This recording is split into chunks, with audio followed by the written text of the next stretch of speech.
before was not only this indecision, but also that I was people pleasing. I wanted everyone to stay happy. I didn't want to hurt anyone. I didn't want to do the wrong thing. And most importantly, I wasn't clear on my values. I wasn't clear on what you all have, which is our deepest level of programming. And it's almost, and if you're not very well off, it's almost impossible, and something's going to have to be sacrificed or pushed back. And honestly, wedding culture is just so shoved far up everybody's asses that it has people thinking that you need to have this big extravagant wedding. Kept thinking and convincing myself that things would get better, that as time went on he would change. And that's the thing that I learned, that people don't change for other people, they change for themselves. We're as people and just like our basic foundation. So the answer to that question was no. Number two, we hear it all the time. People say you can't change someone, you can't change them. Okay, so I took that and said, if this person does not change and nothing improves, which that could be the case. So basically this is our dilemma and the options we're working with. One, I have to suck it up and do the winter wedding I didn't want to have so we can have it in Utah where all our friends and family are. Two, marriage is a journey, not a destination. If you agree, let me know in the comment section down below, and if you disagree, let me know. But have you ever wondered what real married women have to say about love, compromise, and lasting happiness? In this compilation, we are sharing powerful lessons, hard-earned wisdom, and unfiltered truths about marriage. Whether you're engaged, newly wedded, or years into marriage, these insights will add value to your relationship and help you build a strong, loving partnership. I'll be back at the end of the video. My name is Ria. Let's dive in. I was in a 10-year relationship. I was engaged for the last 2 years of it, and 2 weeks prior to the wedding, we broke everything off. It wasn't that I realized in those 2 weeks that we weren't compatible, including lifestyle plus other issues. It was that it was a long time coming, and it took me a really long time to choose myself until I chose myself. I kept thinking and convincing myself that things would get better, that as time went on, he would change. And that's the thing that I learned, that people don't change for other people, they change for themselves. And I was dating him and being with him for his potential and what he could be, instead of just seeing who he was and who he was showing me right then and there. To give you guys a little background, we were college sweethearts, so we were growing together. And then it wasn't until we graduated college that we started living together that I saw more of who he was, that we started growing apart. And that's when the issues started coming up. And what I can say is that when you don't have peace of mind, that's how you know that it's your time to leave. And I ignored my intuition for a really long time until I didn't. it's been almost 10 years since I called my wedding off the week before. And this is not something I've ever actually talked about outside of maybe with personal clients to help them through their journey. I haven't publicly talked about it, but here we go. And the reason I'm doing this now is because I know that there are people out there, not only just with the wedding, right? And in a relationship or some area of life that they're in, that they're staying longer than they should. And they know in their gut that it's time to move on, or that this isn't a fit, whether that's with your business or in your relationship or even just with your body, like something you're doing that you're going, I know that this is not truly aligning with me, but I'm not sure how to get out of it. So one of the reasons that it took me so long, like why I waited till the week before, was not only this indecision, but also that I was people pleasing. I wanted everyone to stay happy. I didn't want to hurt anyone. I didn't want to do the wrong thing. And most importantly, I wasn't clear on my values. I wasn't clear on what you all have, which is our deepest level of programming. And it's almost like when you go to open your email app, or you go to open anything or do something on your phone, but then you find yourself opening your social media app and you're like, wait, how did I get here? It was just this autopilot, auto response. And in the same way, our deepest level of programming, our values, what we truly value, not what the world tells us to value, right? But what we truly value, we are actually chasing that all the time. So generally when we are sort of having this indecision or we're having these issues in our life, we tend to go to our friends. We tend to go to, seek counsel, and even therapists, well-intentioned family members or friends, or in my case, marriage counselors. They could all tell you one thing and go, no, this is what's right for you. This is what you need to do.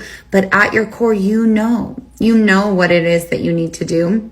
And the values that we do in the breakthrough program, the way that we determine those and help you walk through them and really clear out what isn't you, what isn't what you truly want at your core, and allow you to step into your power by making these hard decisions and trusting yourself, is because we're getting rid of the programming that isn't you. And then it is so clear. It's like such clarity that you have these values, and that's like your guiding light to know how to make different decisions.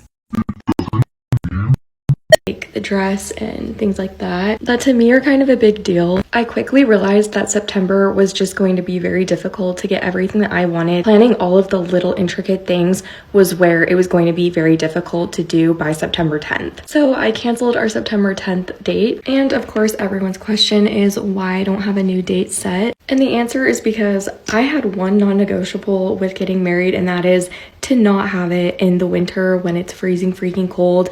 We live in Utah where it snows like a good 8 months out of the year, and I absolutely hate the cold. So that was my one thing, and now we are heading into winter essentially, and it's going to last till pretty much next June. So I am feeling a little stuck because we did want to get married quickly, but with the weather and everything, I refuse. Here's some reasons why I'm not feeling the winter thing. Number one, I get extremely cold to where my face and everything turns super red. I don't need that in my pictures. Two is a controversial one. I'm sorry, but I don't like the look of snow in wedding pictures.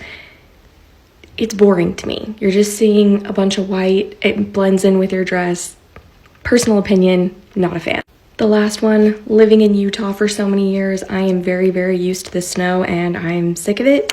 I don't want to see it on my wedding day.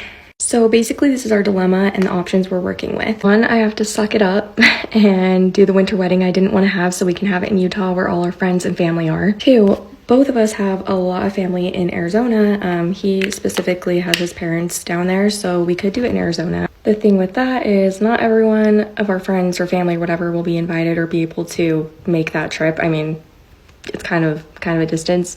I also have had a way harder time finding a venue there that I like than I thought I would.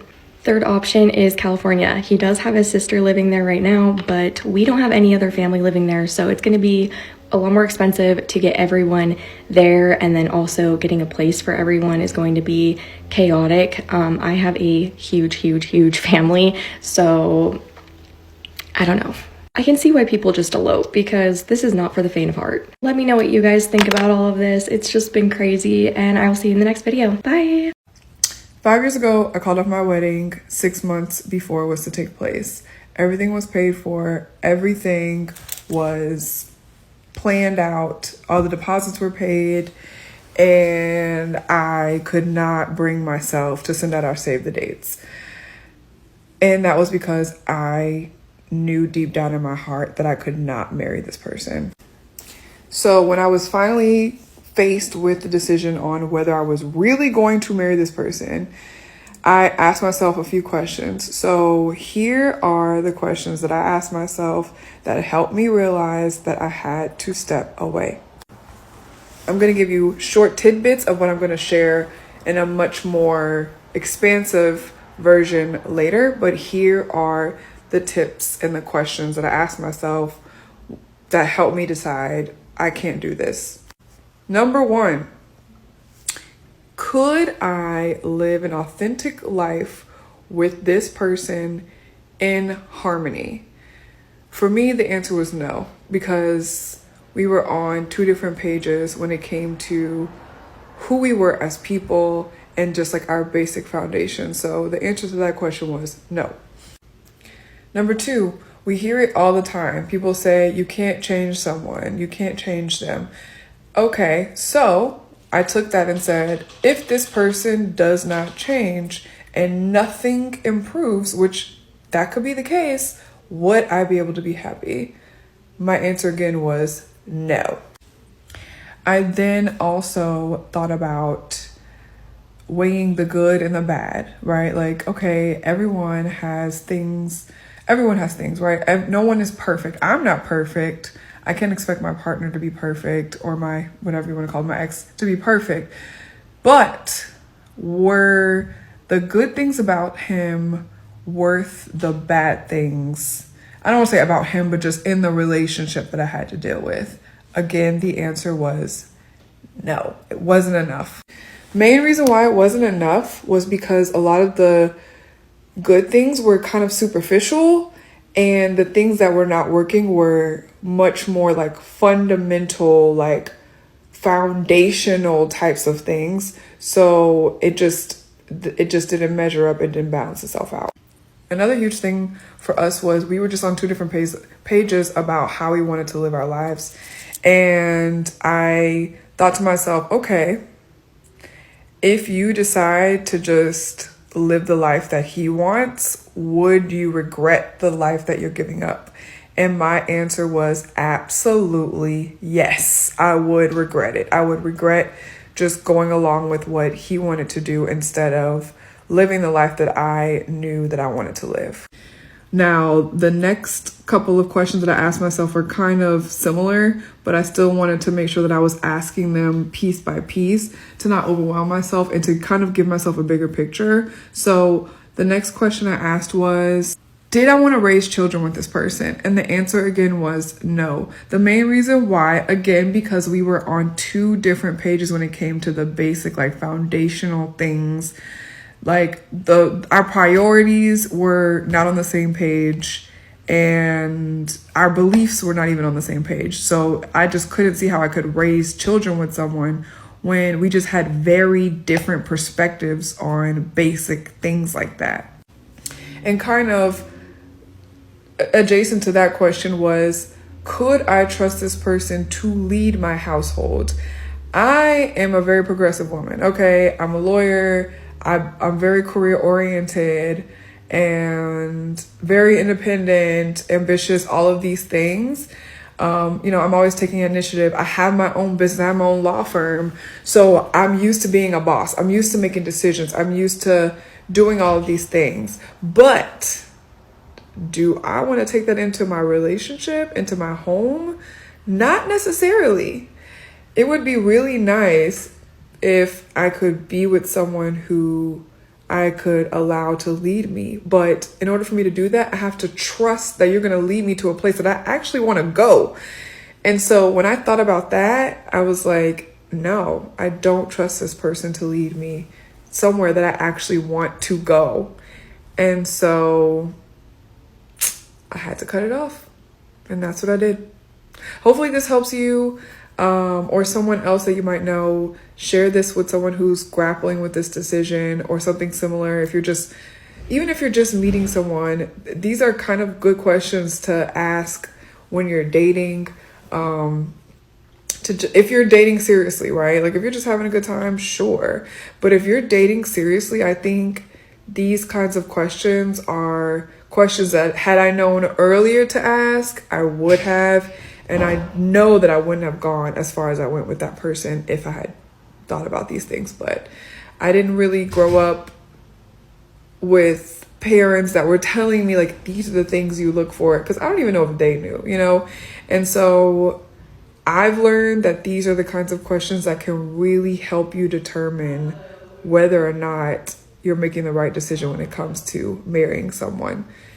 I didn't like any of the answers that I had for these questions, so I said, I'm sorry, I can't. Obviously, it was a lot more emotional than that, but at the end of the day, that's what it was. I know this topic is very different for everybody and it's very circumstantial, but my fiance and I already have our wedding date booked for September of 2024 in 8 months. Our wedding venue, our DJ, our wedding planner, all booked.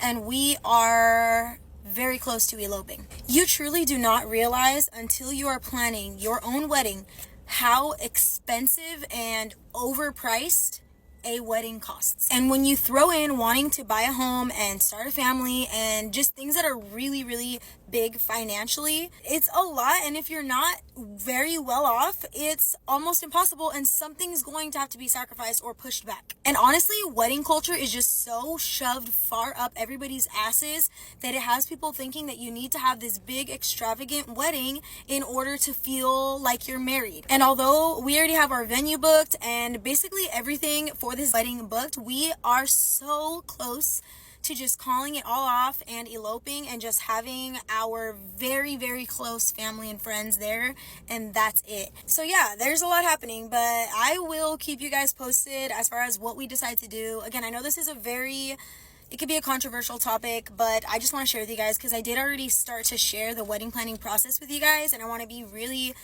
open about what we're going through right now because there's a lot happening. And also, if we do decide to elope, we are pushing it up, and I'm talking like it's only a few months away. And also, if you are in the middle of planning a wedding and you are going to be putting yourself into debt over one day, please reconsider, because this is one day compared to debt, thousands and thousands of dollars of debt, and it's just not worth it.